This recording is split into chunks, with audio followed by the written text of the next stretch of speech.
Hello friends, welcome to Bismi சமையல். இன்றைக்கி நம்மளோட சேனலில் நோன்பு கஞ்சி எப்படி செய்கிறதுன்ற வீடியோ தான் பார்க்க போகிறோம். ரமலான் மாதத்தில் நோன்பு திறக்கிறதுக்காக நம்ம எல்லார் வீடுகளையும் செய்யக்கூடிய ஒரு முக்கியமான உணவு நோன்பு கஞ்சின்னு சொல்லலாம். இந்த நோன்பு கஞ்சி இல்லைன்னா நமக்கு நோன்பு திறந்த மாதிரியே இருக்காது.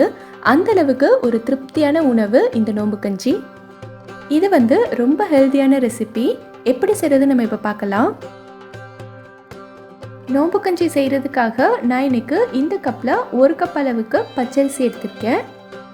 இந்த பச்சரிசியை நல்லா கழுவிட்டு தண்ணி ஊற்றி 30 நிமிஷத்துக்கு ஊற வச்சுக்கலாம்.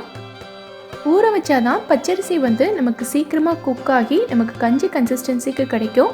அதனால அரிசியை கண்டிப்பாக ஊற வச்சுக்கோங்க. அதே கப்பில் 1/4 கப் அளவுக்கு பாசிப்பருப்பு எடுத்திருக்கேன். இதையும் கழுவிட்டு 30 நிமிஷத்துக்கு ஊற வச்சுக்கலாம். அப்புறம் இதில் 1 டேபிள் ஸ்பூன் அளவுக்கு வெந்தயம் எடுத்து கழுவிட்டு ஊற வச்சுருக்கேன். இது எல்லாத்தையுமே 30 நிமிஷத்துக்கு நம்ம ஊற வச்சாதான் நமக்கு சீக்கிரமாக வெந்து வரும். இப்போ பார்த்திங்கன்னா இந்த அரிசி அரை மணி நேரத்துக்கு நல்லா ஊறிடுச்சு. இதை கைகளால் இந்த மாதிரி க்ரஷ் பண்ணி விட்டிங்கன்னா இது 2-3 உடஞ்சிரும். ஸோ நமக்கு வெந்து வர்றதுக்கு ஈஸியாக இருக்கும், அதிகமாக டைம் எடுத்துக்காது. இப்போது கஞ்சி செய்கிறதுக்காக இந்த பாத்திரம் வச்சுருக்கேன். இது நல்லா சூடானதும் 2 டேபிள் ஸ்பூன் அளவுக்கு எண்ணெய் சேர்த்துக்கிறேன். எண்ணெய் சூடானதும் இதில் இந்த சைஸில் ஒரு பட்டை, 2 ஏலக்காய், 2 கிராம்பு சேர்த்துக்கிறேன். ஏலக்காய், பட்டை, கிராம்பு எல்லாமே நல்லா வெடித்ததும் 1 மீடியம் சைஸ் வெங்காயம் எடுத்து இந்த மாதிரி கட் பண்ணி வச்சுருக்கேன். இதை உள்ளே சேர்த்துக்கிறேன். வெங்காயம் லைட்டாக ஓரளவு கண்ணாடி பதமாக வதங்கினா போதும், ரொம்ப வதங்கணுன்ற அவசியம் கிடையாது. இப்போ பார்த்தீங்கன்னா வெங்காயம் இந்த அளவுக்கு வதங்கிடுச்சு. இப்போ இது கூட 3 பச்சை மிளகாய் சேர்த்துக்கிறேன்.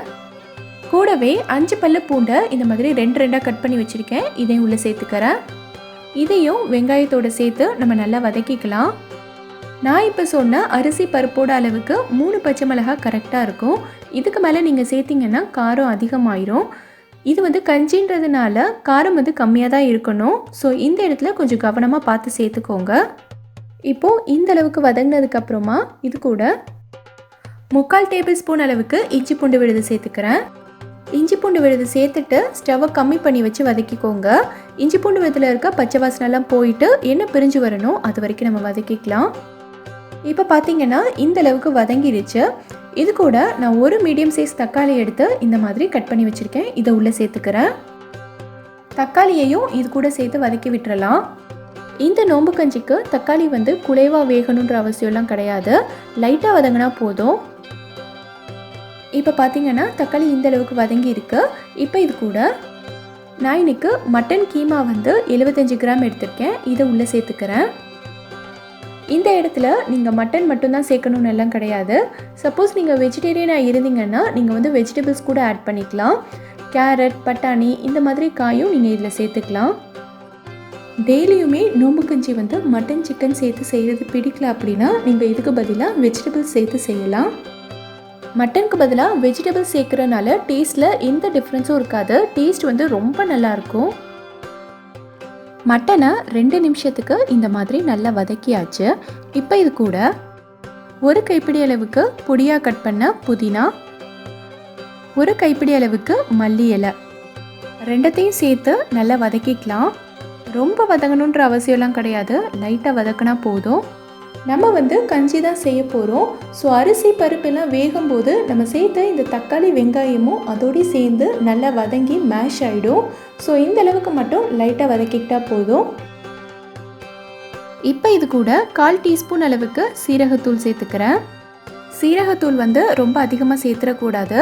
நான் சொல்லியிருக்க அளவுகளுக்கு இந்த 1/4 டீஸ்பூன் சேர்த்தா போதும். இந்த சீரகத்தூள் சேர்க்கும் போது நம்ம கஞ்சி நல்ல வாசனையாகவும் இருக்கும், நல்ல ஃப்ளேவர்ஃபுல்லாகவும் இருக்கும்.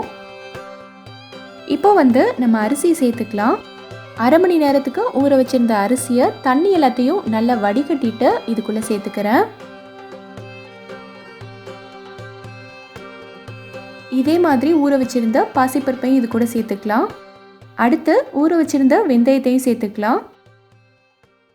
இது எல்லாத்தையும் ஒரு தடவை நல்லா கலந்து விட்டுக்கலாம். நோம்பு கஞ்சி வந்து ஒவ்வொரு ஊர்லேயும் ஒவ்வொரு ஸ்டைலில் பண்ணுவாங்க. சிலர் வந்து பச்சரிசி யூஸ் பண்ணுவாங்க, சிலர் பாஸ்மதி அரிசியில் செய்வாங்க.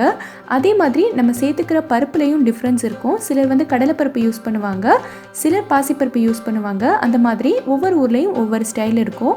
நான் இன்றைக்கி செஞ்சு காட்டியிருக்கேன் இந்த நோம்பு கஞ்சி வந்து சென்னையில் எங்கள் ஏரியாவில் இந்த மாதிரி பண்ணுவாங்க. அதை தான் நான் உங்களுக்கு செஞ்சு காட்டியிருக்கேன்.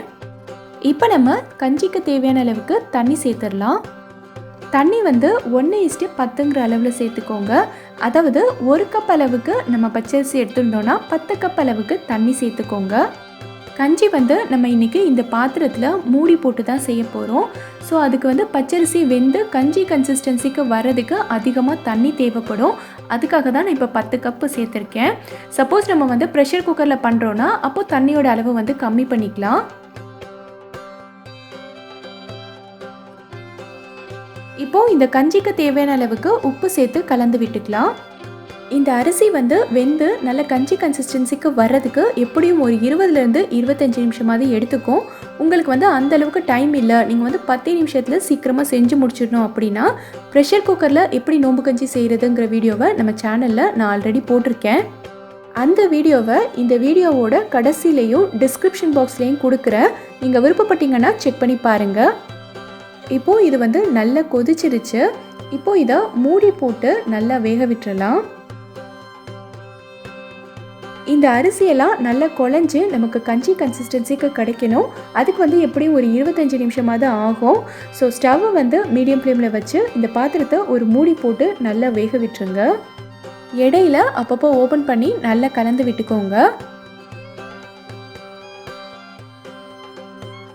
இது வெந்துட்டு இருக்கட்டும். இந்த டைமில் நம்ம வந்து தேங்காய் பால் ரெடி பண்ணிடலாம்.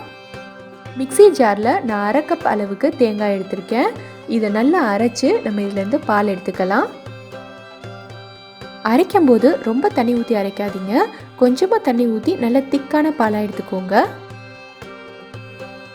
நான் இந்த அளவுக்கு தேங்காய் பால் எடுத்திருக்கேன். இப்போ பார்த்திங்கன்னா நம்ம கஞ்சி வந்து நல்லா குழஞ்சு இந்த கன்சிஸ்டன்சிக்கு வந்திருக்கு. உங்கள் கஞ்சி வந்து ஒரு வேளை திக்காக இருந்துச்சு அப்படின்னா நீங்கள் வந்து சுடு தண்ணி சேர்த்து அந்த கன்சிஸ்டன்சியை அட்ஜஸ்ட் பண்ணிக்கோங்க. இப்போது கடைசியாக நான் இந்த கப்பில் 3/4 கப் அளவுக்கு நல்ல திக்கான தேங்காய் பால் எடுத்திருக்கேன். இதை உள்ளே சேர்த்துடுறேன். தேங்காய் பால் வந்து நல்ல திக்காக இருக்கணும், தண்ணியாக இருக்கிற மாதிரி சேர்த்துறாதீங்க. இப்போது இதை நல்லா கலந்து விட்டுட்டு இது வந்து ஒரு கொதி வரணும். ஒரு கொதி வந்ததுக்கப்புறமா நம்ம ஸ்டவ் ஆஃப் பண்ணிக்கலாம். இப்போ பார்த்திங்கன்னா இந்த மாதிரி கொதிச்சிருச்சு. நான் ஸ்டவ் ஆஃப் பண்ணிட்டேன். அவ்வளோதான், நம்மளோட நோம்பு கஞ்சி இப்போ சூப்பராக ரெடி ஆயிடுச்சு. இந்த ரெசிப்பியை நீங்களும் ட்ரை பண்ணி பாருங்கள். ட்ரை பண்ணிவிட்டு எப்படி இருந்ததுங்கிறத கீழே இருக்கக்கூடிய கமெண்ட் பாக்ஸில் எனக்கு சொல்லுங்கள். இந்த வீடியோ பிடிச்சிருந்தா லைக் பண்ணுங்கள். உங்கள் ஃப்ரெண்ட்ஸ் உங்கள் ஃபேமிலி மெம்பர்ஸ் கூட இந்த வீடியோவை ஷேர் பண்ணுங்கள். மறக்காமல் நம்ம பிஸ்மி சமையலுக்கு சப்ஸ்கிரைப் பண்ணிவிட்டு பக்கத்தில் இருக்கக்கூடிய பெல் ஐக்கானையும் கிளிக் பண்ணி அதில் ஆல்ங்கிற ஆப்ஷனையும் செலக்ட் பண்ணுங்கள். தேங்க்யூ.